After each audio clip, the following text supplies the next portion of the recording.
Bonsoir à tous et bienvenue dans ce dernier virage et l'information sur RTI 1. Le chef de l'État est de retour à Abidjan. Le président de la République était en Afrique du Sud où il a effectué une visite d'État à l'invitation de son homologue Cyril Ramaphosa. Devant la presse, il a fait le bilan de sa visite et s'est réjoui des entretiens avec son homologue sud-africain.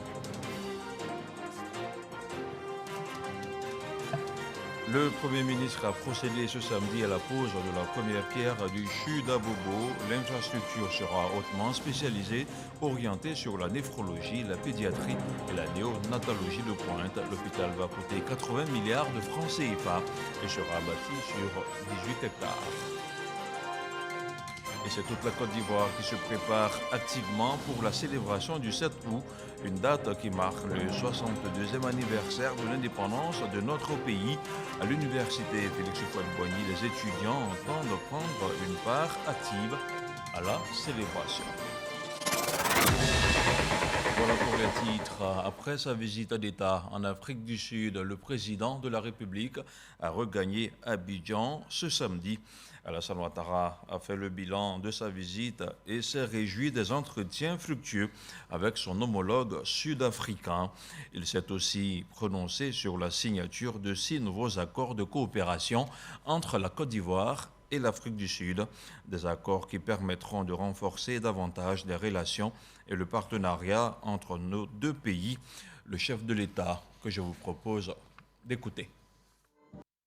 Comme vous le savez, j'ai effectué à l'invitation de mon frère, le président Cyril Ramaphosa d'Afrique du Sud, une visite d'État en Afrique du Sud du 20 au 23 juillet dernier. C'était la première visite d'État d'un chef d'État ivoirien en Afrique du Sud, et donc c'était une visite historique dans ce sens. Et j'étais accompagné d'une forte délégation, comprenant les ministres Kandia Kamara et Kobena Kwasi Adjoumani, le ministre directeur de cabinet, Fidel Sarasoro, le ministre secrétaire général de la présidence, Abdourahmane Sissé, le ministre conseiller spécial, Ali Koulibaly, ainsi que plusieurs autres ministres du gouvernement, puisque nous avions de nombreux secteurs à examiner. Au niveau des hommes et des femmes d'affaires, la délégation ivoirienne était composée de plus de 70 personnes. Je voudrais réitérer mes vifs remerciements au président Cyril Ramaphosa, au gouvernement et au peuple sud-africain pour l'accueil chaleureux qui nous a été réservé à la délégation et à moi-même. Remercier à nouveau le président Cyril Ramaphosa de m'avoir élevé dans l'ordre le plus élevé, la plus haute distinction, ce qui est un grand honneur pour notre pays et une immense fierté pour nos concitoyens et moi-même. Alors, nos échanges ont porté sur plusieurs points. Je rappelle que nous avons, à l'occasion de sa visite officielle en Côte d'Ivoire, signé 8 accords, dont 6 ont déjà été ratifiés.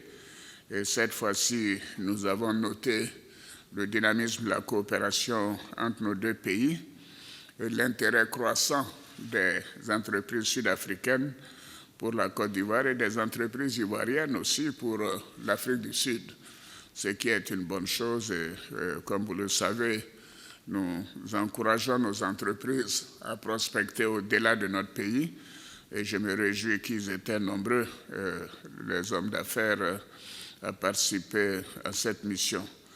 Et nous avons aussi convenu qu'il fallait renforcer davantage nos relations commerciales. Et ceci a bien démarré, puisque dans les 6 premiers mois de cette année, nos échanges ont augmenté de manière extraordinaire. L'ouverture récente de la ligne Abidjan-Johannesburg de la compagnie Air Côte d'Ivoire contribue à booster ces échanges. Et nous avons à cette occasion signé 6 nouveaux accords de coopération entre l'Afrique du Sud et la Côte d'Ivoire, et notamment dans le domaine du développement et inclusion sociale, la coopération économique, la promotion du commerce et des investissements, ainsi que des transports. Alors, au cours du forum, nous avons fait un développement sur la situation en Côte d'Ivoire.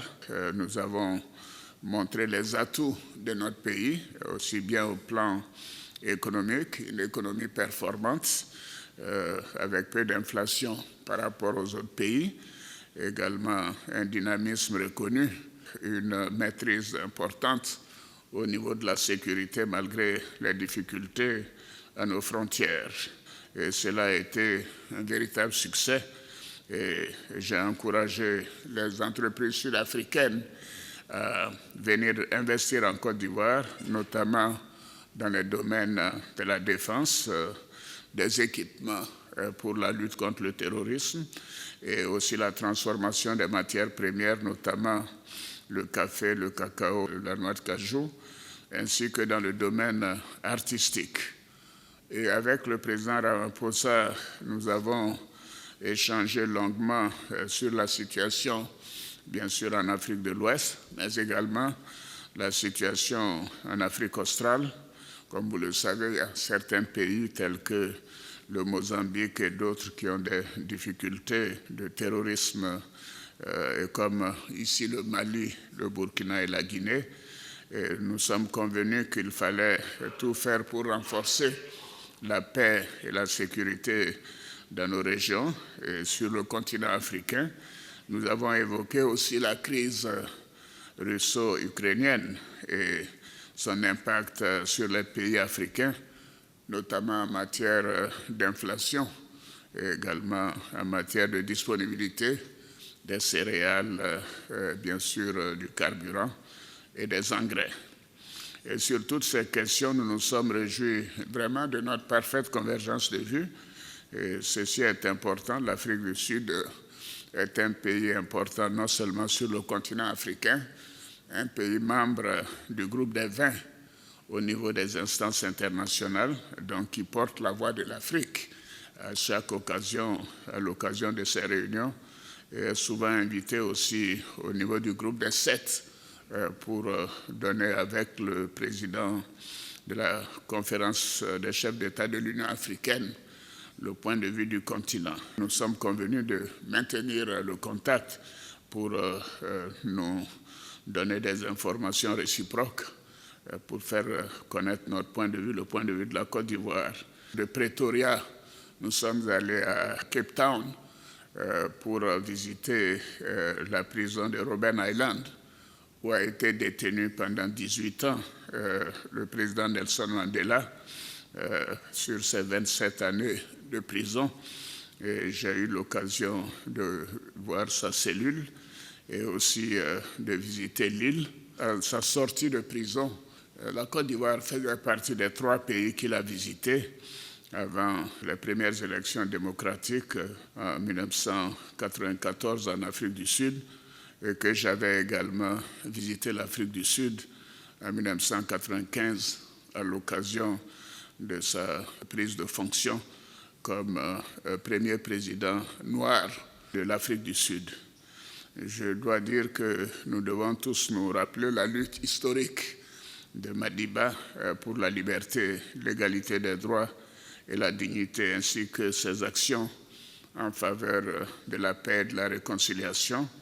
Et j'ai indiqué que d'ailleurs, il avait été récipiendaire du prix Félix Houphouët-Boigny de l'UNESCO pour son action et sa disponibilité et surtout son attention par rapport à tout ce qui concerne les questions donc de réconciliation. Alors il laisse un héritage important pour notre continent, pour les générations actuelles et futures, et bien sûr que chacun de nous doit tenter de perpétuer. C'était assurément un très grand homme qui a contribué à la liberté et à la mise en place d'institutions démocratiques dans son pays, et il a participé au règlement de la crise au Burundi et dans d'autres pays. En Afrique du Sud, nous avons à peu près 800 compatriotes et j'ai demandé au ministre Ali Koulibaly ainsi que la ministre Kandia Kamara et à Djoumani et la ministre qui m'accompagnait de recevoir les membres de la communauté ivoirienne qui sont à peu près 800.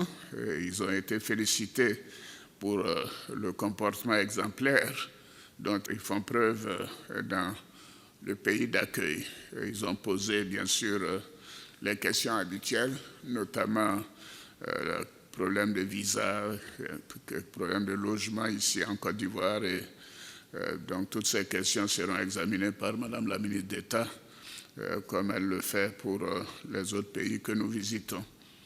Alors, pour terminer, je voudrais dire que cette visite véritablement historique a été mémorable et elle permet de renforcer davantage nos relations et également notre partenariat avec un pays important du continent.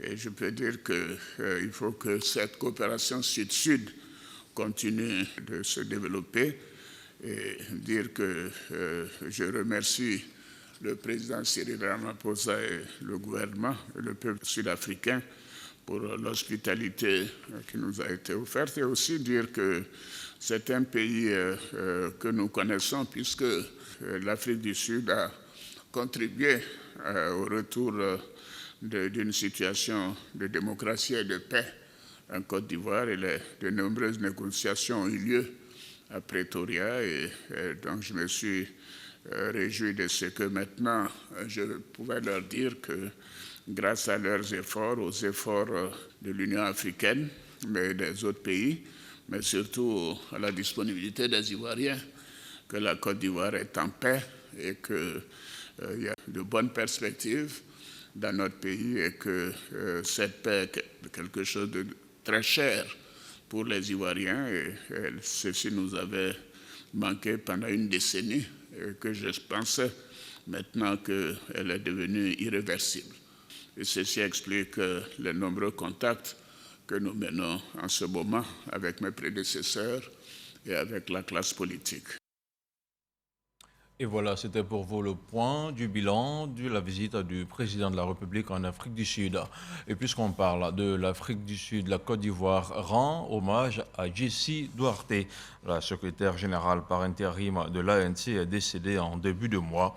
Madame Kandia Kamara a, au nom du chef de l'État, pris part aux obsèques de la défunte militante anti-apartheid.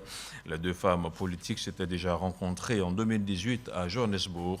La ministre des Affaires étrangères était alors secrétaire générale du RDR.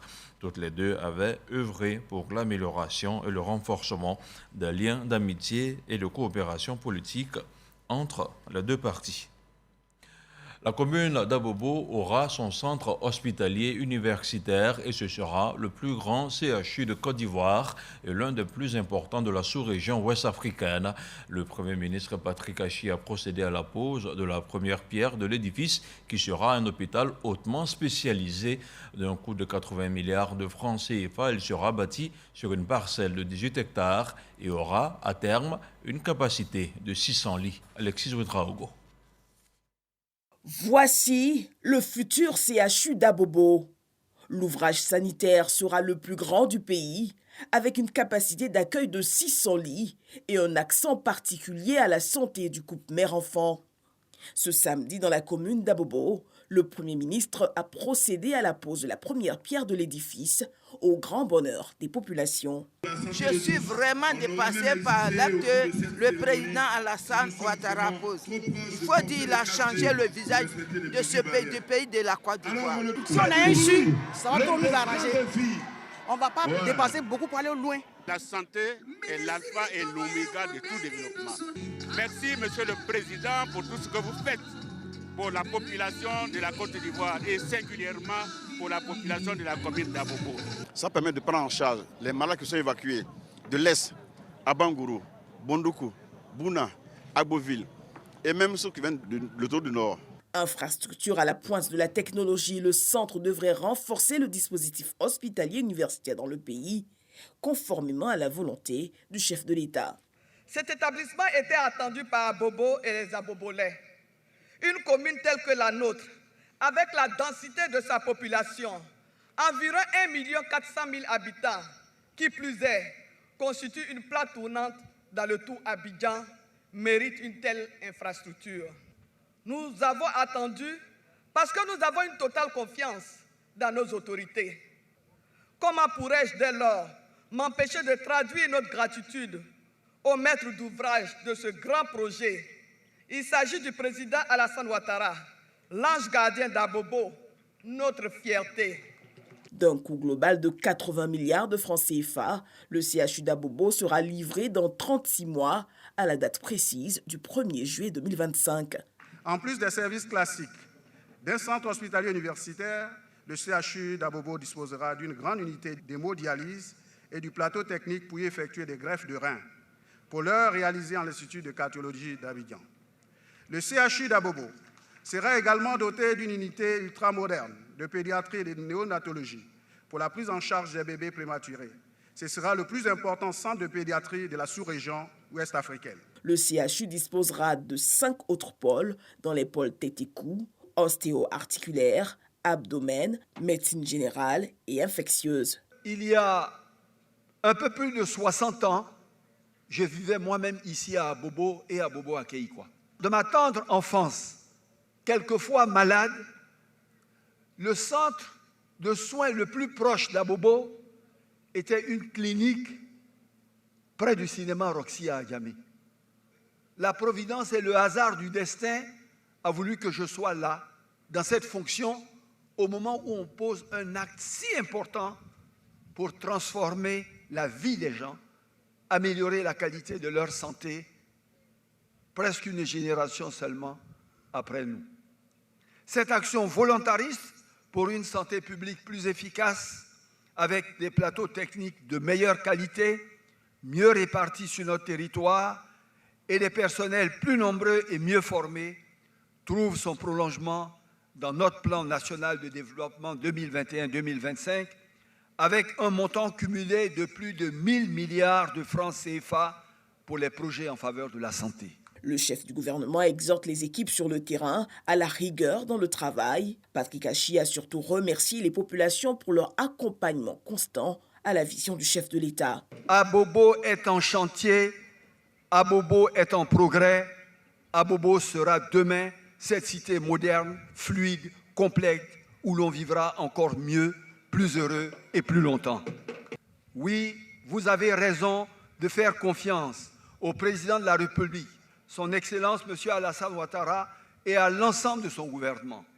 Oui, vous avez raison de suivre ceux qui parlent peu mais agissent pour changer votre vie de tous les jours et le prouvent depuis une décennie. Inauguration des CHR d'Aboisseau, d'Adjamé, de Daloa, d'Adzopé et San Pedro. Mise en route des hôpitaux généraux de Yopougon-Atié et Méagui, du service gynécologique du CHU de Trècheville ou encore des urgences du CHR de Séguéla. La carte sanitaire du pays se transforme un peu plus chaque jour pour le plus grand bonheur des populations.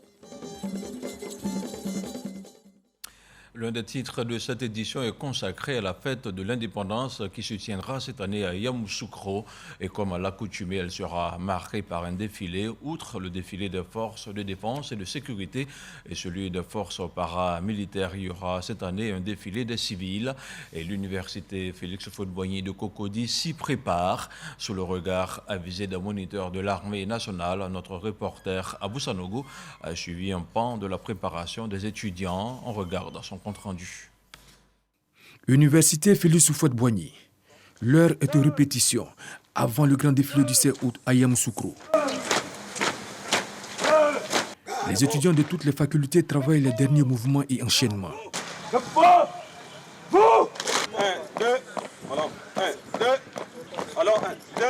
Ici, tout est mis en œuvre pour présenter un bien meilleur visage le jour J. Défilé devant le président de la République, Alassane Ouattara et toute la nation. Tout en honneur pour ses étudiants. Dès que j'ai eu l'information qu'il existait un tel événement, j'y suis venu de bride abattue parce que c'est un honneur de représenter l'université devant les autorités gouvernementales de notre pays. Cela va dans le contexte de non seulement nous former côté civisme et nous éduquer de pouvoir respecter ici les valeurs démocratiques républicaines de notre pays. Mais le début n'a pas été facile. C'est vraiment difficile, parce qu'ils ne sont pas habitués au sport. Mais au fil du temps, ils sont adaptés et ça se passe très bien. Ici sont pris en compte tous les étudiants des différentes facultés, sans stigmatisation. On doit montrer à la nation et aux autres personnes que les personnes en situation de handicap sont capables aussi de faire ce que des personnes valides font. Et ça m'a motivé, ça m'a fait le courage de faire partie de ce défi. Ces étudiants sont tous confiants. C'est du jamais vu et l'université Félix-Houphouët-Boigny sera dignement représentée ce jour-là. J'en suis convaincue, car je sais de quoi les étudiants sont capables. Jusqu'au bout, pour la patrie. Ils sont à leur 10e jour de répétition et tous les aspects sont passés au peigne fait. L'alignement dans les colonnes, l'attaque du sol par le talon, le balancement des bras, le maintien de la cadence. C'est toutes les composantes de l'université et c'est un mélange total. Ils sont au nombre de 91, ils vont bien répondre parce que la discipline y est. L'université Félix-Houphouët-Boigny défilera aux côtés des forces de défense et de sécurité et des corps paramilitaires, ainsi que des universités et écoles supérieures de Côte d'Ivoire. Autre chose à présent, ouverture à Abidjan de la 2e édition de la journée de l'ENARC. La rencontre qui a duré 48 heures a été présidée par la ministre de la fonction publique. Il s'agissait pour le réseau des diplômés de l'École nationale d'administration de démontrer la contribution de l'ENARC dans les performances de l'administration publique. On en parle avec Godefroy Okambawa. L'ENARC au cœur des performances de l'administration publique. C'est à travers ce thème que le réseau des diplômés de l'École nationale d'administration de Côte d'Ivoire s'engage à contribuer à améliorer la qualité du service public. Nous souhaitons faire la promotion de l'ENARC de Côte d'Ivoire, œuvrer à la promotion de nos membres, fournir des réflexions en vue de proposer des solutions aux problèmes qui se posent à l'administration publique. Dans cet élan de l'engagement pris, les ministres Pascal Abina Kouakou et Anne Ouloto ont invité les ENAC à être un véritable outil au service du développement. Je me réjouis de la haute conscience que vous avez de votre place et surtout de l'importance de votre rôle dans la gestion et l'organisation de cette administration. Chers ENAC, il convient cependant de soumettre à votre réflexion l'urgente nécessité pour vous de porter les actions de promotion des valeurs éthiques, citoyennes et républicaines dans la vie des fonctionnaires et agents de l'État, et singulièrement chez ceux qui sont chargés de gérer les affaires publiques. La journée de l'ENAC est à sa 2e édition. À cette occasion, une conférence a été dite par le directeur général du Trésor et de la comptabilité publique, Jacques Assaouri-Konan, lui-même ENAC et auteur de l'ouvrage « Réinventer le service public, regard de manager ». La Côte d'Ivoire et le Burkina Faso veulent consolider la paix à leurs différentes frontières. Les autorités des deux pays se sont retrouvées à l'Ali-Rabat, dans le département de Ouangolodougou. Ensemble, elles ont présenté le projet aux leaders communautaires et religieux. En plus des défis sécuritaires, l'amélioration des services sociaux de base tient une bonne place dans le projet. Un projet chiffré à environ 2,6 milliards de francs CFA.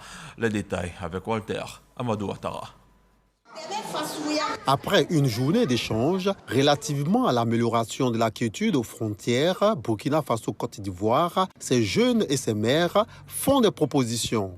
Ouvrir la frontière entre la Côte d'Ivoire et le Burkina Faso, mettre en place un cadre de concertation avec une forte implication des adolescents et les jeunes. La formation de conseillers et conseillères communautaires en cohésion sociale pour les sensibilisations en vue d'un changement de comportement durable.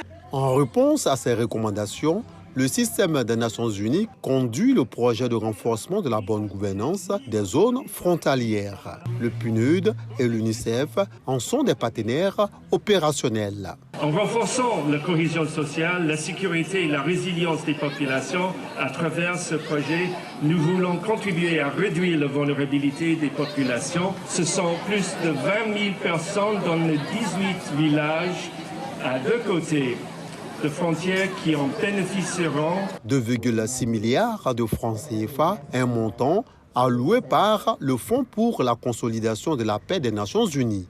Ce montant va servir également à contribuer au développement local entamé au mois de janvier dernier pour s'achever en décembre 2023. Le cadre d'une gestion concertée s'impose. L'accès aux services sociaux de base, à la gestion des ressources naturelles partagées, au développement des espaces transfrontaliers se pose aujourd'hui à nous.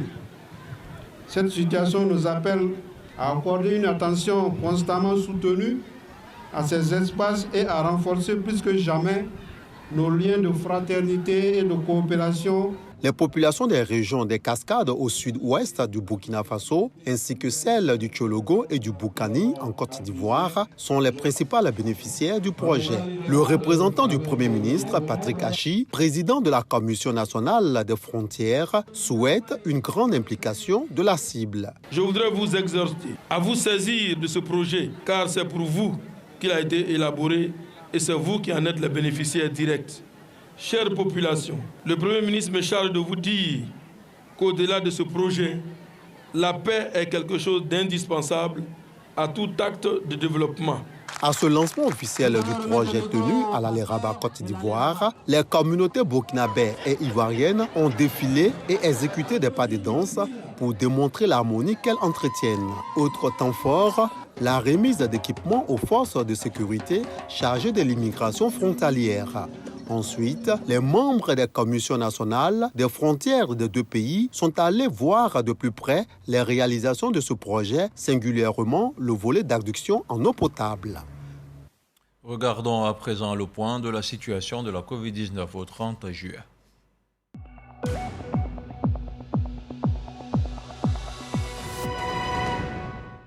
Le ministère de la Santé, de l'Hygiène publique et de la couverture maladie universelle a enregistré ce samedi 30 juillet 53 nouveaux cas de Covid-19 sur 1055 échantillons prélevés, soit 5% de cas positifs, 110 guéris et 0 décès. À la date du 30 juillet, la Côte d'Ivoire compte donc 85 306 cas confirmés, dont 84 364 personnes guéries, 811 décès et 131 cas actifs. Le nombre total d'échantillons est 2 579 489. Le 29 juillet, 53 039 doses de vaccins ont été administrées, soit un total de 17 294 088 doses du 1er mars 2021 au 29 juillet 2022. Le ministre de la Santé, de l'Hygiène publique et de la couverture maladie universelle invite toutes les personnes de plus de 12 ans à se faire vacciner dans les centres dédiés. Il rappelle que la vaccination contre la Covid-19 est gratuite et volontaire. Et c'est ici que se referme ce journal. Merci de nous avoir suivis. On se retrouve demain pour un nouveau point de l'information. Bonsoir.